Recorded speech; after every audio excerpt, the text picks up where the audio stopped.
नौकरी नहीं करनी क्या? नहीं, नौकरी करनी है, नौकरी कर रहा हूँ। फिर आपसे हमसे क्या समस्या? ये देखो हमसे क्या इनके साथ भी बदतमीजी की क्या गई। जिन्होंने एक वोटर को 85 दिन वापस। मेरा नाम राशिद जहीर है और आप देख रहे हैं ऑनलाइन न्यूज इंडिया। सत्ता बदलते ही हालात क्या करता है प्रशासन, इस बात की आपको एक बानगी दिखाने जा रहा हूं। उत्तर प्रदेश में चुनाव बराबर चल रहे हैं। पहले फेज में मेरठ की एक विधानसभा में वहां के मंत्री को गुस्सा आ गया और गुस्सा आने के बाद हुआ क्या, बरस पड़े पुलिस पर और कह बैठे वो भी आपको वीडियो में दिखाऊंगा। लेकिन अब पुलिस एक्शन मोड में आ चुकी है। जिस मंत्री जी को सैल्यूट किए जाते थे उनके खिलाफ मुकदमा हो चुका है। मैं बात कर रहा हूं मेरठ की ममाना सीट से, सुरक्षित सीट से। वहां पर दिनेश खटीक मंत्री हैं, विधायक हैं। इस बार भारतीय जनता पार्टी ने उनको दोबारा से टिकट दिया। पोलिंग के दिन थोड़ी सी दबंगई दिखाते हुए, जो आदत के अंदर होती है एक मंत्री के, एक विधायक के, उसी का जो है खमियाजा भुगतना इस तरह से पड़ा कि पुलिस ने उनको पर मुकदमा कायम कर दिया। पहले तो आपको मैं दिखाऊंगा वो वीडियो जिसके अंदर वो पुलिस कर्मियों को धमकाते हुए नजर आ रहे हैं, लेकिन जब और उसके बाद मैं आपको दिखाऊंगा वो एफआईआर जो पुलिस ने एक्शन का रिएक्शन करते हुए दिखाया कि आप अब साधारण व्यक्ति हैं, कानून से ऊपर कोई नहीं है। यह बात अलग है कि कानून की संज्ञा यह है कि आप भले साधारण हो या असाधारण हो, यानी कि आप मंत्री हो या आम आदमी हो, कानून से ऊपर तो नहीं हो सकते।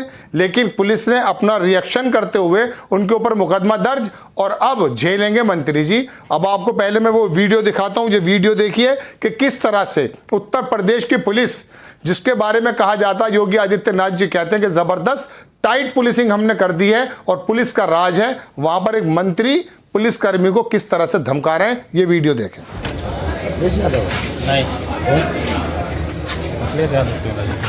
नौकरी नहीं करनी क्या? नहीं, नौकरी करनी है, नौकरी कर रहा हूँ। फिर आपसे हमसे क्या समस्या? भाई साहब हमसे क्या समस्या? ये देखो हमसे क्या इनके साथ भी बदतमीजी की क्या गई। जिन्होंने एक वोटर को 85 दिन वापस। वीडियो आपने देख लिया दर्शकों। अब मैं आपको दिखाना चाहता हूं उत्तर प्रदेश की मेरठ की पुलिस ने क्या काम किया है। यह आपकी स्क्रीन पर उनके खिलाफ एफआईआर है। हमने कांटेक्ट करने की कोशिश की, उनका कोई वर्जन वीडियो तो मिल नहीं पाया है। अलबत्ता हम आपको एफआईआर बता रहे हैं। उनको कई धाराओं के अंदर निरुद्ध कर दिया है। धारा नंबर 188, 171, 171 H, 332, 353, 506 इस पुलिसकर्मी को धमकाने के आदेश में एवज में उनके ऊपर मुकदमा हो चुका है। ये बात अलग है कि इन्हीं मंत्री जी की कुंडली खोलकर मैं आपके सामने रखूंगा कि इन पर पहले कितने मुकदमे दर्ज हैं और पहले क्या क्या इन पर आरोप लगे। लेकिन उससे पहले मैं आपको बताना यह चाहता हूं कि उत्तर प्रदेश के अंदर दलितों की, कमजोरों की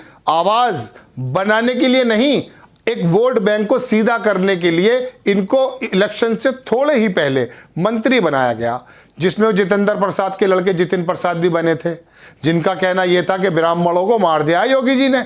योगी जी ने नहीं मारा है, योगी जी ने एनकाउंटर कर दिया है, करवा दिया है, गलत एनकाउंटर करवा दिया है। 3.5 वर्ष में 550 ब्राह्मणों की संज्ञा देते थे। उसी मंत्रिमंडल में, उसी मंत्रिमंडल के विस्तार में हमारे इन मंत्री जी का भी नंबर आया था और बन गए थे मंत्री। और धनक थी और एक मंत्री की धनक हुआ भी करती है, वही इलेक्शन के दिन नजर आई। लेकिन चुनाव आचार संहिता लग चुकी है। यह बात अलग है कि वो पुलिसकर्मी डर गया और धमक भी गया, लेकिन पुलिस ने एक्शन करते हुए अब इनको ऊपर मुकदमा दर्ज कर दिया है। अब ये बात अलग है कि आजम खान जैसा रोल हो ना हो, जेल जाए ना जाए, वो एक बात की बात है, लेकिन फिलहाल तो मुकदमा दर्ज है। अब मैं इन मंत्री जी के बारे में आपको बता दूं दर्शकों, उत्तर प्रदेश के इस मेरठ में जो बार काउंसिल है, जो वकीलों की बार है, वहां पर एक बहुत मजबूत वकील थे, उनका इत्तफाकन आत्महत्या वाला मामला सामने आया था।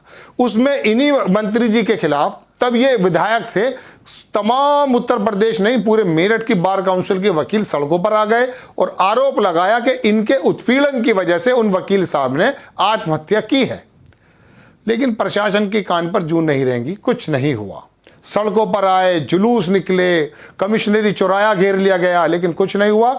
लेकिन हुआ यूं है अब कि अब तंत्र का डंडा चला और बता दिया तंत्र ने कि अगर आप इस तरह के काम करेंगे तो आपको मुकदमा झेलना पड़ेगा। अब होता भी यही है, जब सरकारें होती हैं और जब सरकार नहीं होती तो पुलिस का रवैया अलग होता है। परसों दोस्तों में एक बात सुन रहा था किसी डिबेट में, वो कह रहे हैं पुलिस वाले किसी के नहीं होते। पुलिस वाले होंगे भी क्यों किसी के, उनका काम है संविधान की किताब की धाराओं के साथ अपने आप का उसका अनुपालन करना। अब यह बात अलग है कि जब सत्ता आ जाती है तो इन्हीं मंत्री के अंदर, इन्हीं विधायकों के अंदर एक ऐसी जबरदस्त कॉन्फिडेंस गेन हो जाता है कि नहीं लगता कि बस अकबर बादशाह हम है। लेकिन देखिए वक्त की मार, वक्त जब बदलता है तो मंत्री जी को भी कह दिया जाता कानून की किताब के माध्यम से कि you are a simple person of the country, आप एक आम नागरिक हैं, आप अपने आप को मंत्री समझने की भूल ना करें। ये जब कानून की किताबें, धाराएं निकल करके आती हैं और आने के बाद मुकदमे के रूप में आती हैं, फिर वो कचहरी लेकर आती हैं, फिर वो पुलिस का धंधा होता है और फिर कभी कभी जेल भी हो जाती है। हम ये तो नहीं कह रहे कि इनको जेल हो जाएगी, लेकिन ये जो पूरे देश ने देखा इनका वीडियो, ये वीडियो उसी दिन का जो मैंने आपको दिखाया है कि उस वक्त ऐसा लग रहा था कि मंत्री जी अभी इसी खुमार में है कि अभी हमारा ही सारा मामला चल रहा है। हालांकि चल तो इन्हीं का रहा है, लेकिन चुनाव आचार संहिता का मतलब क्या है, आपकी तमाम शक्तियां एक जगह हट जाती हैं और वो चुनाव आयोग के अंतर्गत आ जाती हैं।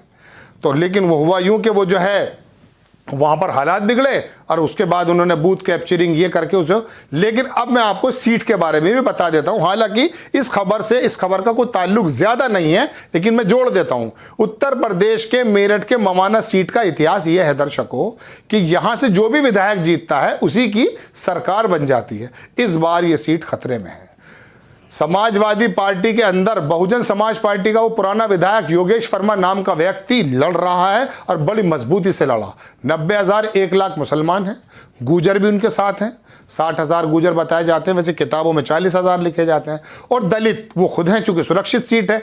तो इस बार इतना कड़ा मुकाबला है कि मंत्री जी अपना आपा खो बैठे, और अपना आपा खो बैठे तो क्या हुआ, अब आपने कई जगह और भी देखा है कि जब मंत्री जी को दिखाई दे रहा था कि हमारी सीट जो है हाथों से निकल रही, तो थाना भवन में क्या हुआ, योगी आदित्यनाथ जी के बराबर में दिखने वाले गन्ना मंत्री सुरेश राणा ने कहा वहां पर क्या डीएम से कि साहब 40 बूथों पे कैप्चरिंग हुई है, बूथ कैप्चरिंग, इसको दोबारा मतदान किया जाए। डीएम साहब बोले नहीं, बिल्कुल ट्रांसपेरेंट इलेक्शन हुआ है, आप अपनी खींच मिटा रहे हैं, ये शब्द मेरे हैं। तो कहने का मतलब यह है कि उनके बात को अलग एक तरफ कर दिया गया और कह दिया कि नहीं। तो विधायकों को जब दिखाई दे रहा है कि भाई मेरे हाथ से सत्ता फिसल रही है, सत्ता बड़ा अजीब चीज होती है। सत्ता जब आती है तो आदमी को लगता यह है कि कयामत तक ऐसे चलेगा सब, ऐसा नहीं होता। बड़े बड़े का मिजाज बदल देती है जनता। आप काम करें ना करें, लेकिन आपके काम करने की पद्धति, आपके काम करने का तरीका वो देखा जाता है। एक शेर पढ़ के अपनी बात को खबर का अंत करूंगा कि वो कहता है शायर कि अब अल्फाजों को तरतीब न दे, मुझे लहजे समझ में आते हैं। योगी आदित्यनाथ जी ने जो लहजे इस्तेमाल किए, ठोक दो कोई राजनीति, इनकी पुश्ते याद रखेंगी, सुप्रीम कोर्ट ने कह दिया। उसके बारे में भी आपको मैं पहले खबर दे चुका हूं। काम करना ना करना एक अलग चीज है, लेकिन अपना आचरण को सही करना जरूरी है।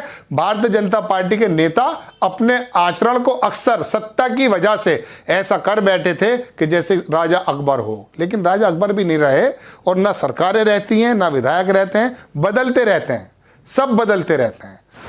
तो यही खबर आपको देने आया था कि मंत्री जी पर मुकदमा ठोक गया है। अब देखिए आगे क्या कार्रवाई होती है। आपको खबर कैसी लगी अपनी राय कमेंट्स बॉक्स में जरूर दीजिए। चैनल को सब्सक्राइब कीजिए, शेयर कीजिए। नेक्स्ट टाइम किसी खबर के साथ आता हूं। जय हिंद। इस खबर को अभी लाइक करें, शेयर करें, अभी चैनल को सब्सक्राइब करें और घंटी जरूर